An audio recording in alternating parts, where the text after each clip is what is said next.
Hello बच्चों, so let's understand this question. So the question is asking, the land of India is characterized by a great diversity in its relief or a physical feature. Justify the statement. मतलब कि जो हमारा India है उसमें बहुत सारा relief है, बहुत सारा टाइप का फिजिकल फीचर्स है, ठीक है।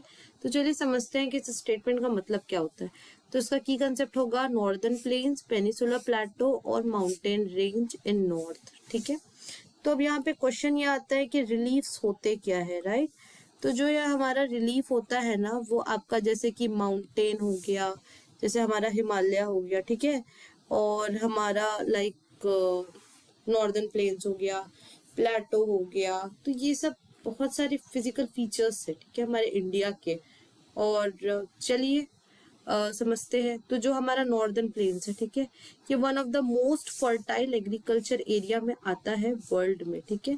अब ऑब्वियसली सी बात है, ये बहुत ज्यादा फर्टाइल है, ठीक है। तो फर्टाइल है तो एग्रीकल्चर होगा, मतलब खेती होगी, खेती किसानी होगी, तो सीधी सी बात है ये जो एरिया है वो बहुत ज्यादा डेंसली पॉपुलेटेड है, ठीक है। दूसरा कि यहाँ पे एग्रीकल्चर रिच होने का क्या रीजन है। तो रीजन ये है कि यहाँ पे एल्यूवियम सॉइल पाया जाता है, जो कि आपका एग्रीकल्चरल के लिए सबसे बेस्ट माना जाता है। और अगर हम लोग बात करें कॉटन और जूट की, तो वो भी मोस्ट ऑफ द प्रोडक्शन जो है वो नॉर्दर्न प्लेन्स में ही इनके प्रोडक्शन होते हैं, जो कि आपका इंडस्ट्रियल रॉ मटेरियल की तरह काम आता है, ठीक है। अगला है पेनिसुलर प्लेटो। तो जो पेनिसुलर प्लेटो होता है उसमें बहुत सारे मिनरल्स के रिजर्व होते हैं, ठीक है, जैसे कि कोयला हो गया, आयरन ओर हो गया, ठीक है, और ये भी बहुत इम्पोर्टेंट है, ठीक है। ये भी बहुत सारे एग्रीकल्चर प्रोडक्ट्स देता है। और ये जो पेनिसुलर प्लेटो है इसका लोकेशन कहाँ है, तो ये साउथ इंडिया तरफ लोकेटेड है। अब आप बात करें नॉर्थ की, है ना, तो नॉर्थ में हमारा क्या है, माउंटेन, बड़े बड़े पहाड़, जैसे हिमालयाज हो गया।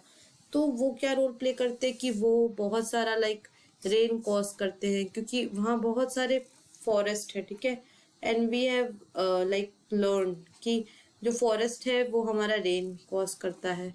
अब फॉरेस्ट है तो ऑब्वियसली सी बात है वहाँ बहुत सारा मतलब आपको वाइल्ड लाइफ की वैरायटी दिख जाएगी, और वहाँ पे आपको वाटर पावर रिसोर्सेज भी दिखेगा, है ना। और जो इंडिया है ना वो हमारा बॉर्डर्ड है कोस्टल प्लेन से, ईस्ट और वेस्ट तरफ, जैसे कि आप यहाँ इस इमेज में देख सकते हैं। यहाँ पे भी कोस्टल प्लेन्स है, यहाँ पे भी कोस्टल प्लेन्स है, ठीक है। सो इसी को बोलते हैं ना unity in diversity. So I hope you have understood this question. Thank you and best of luck.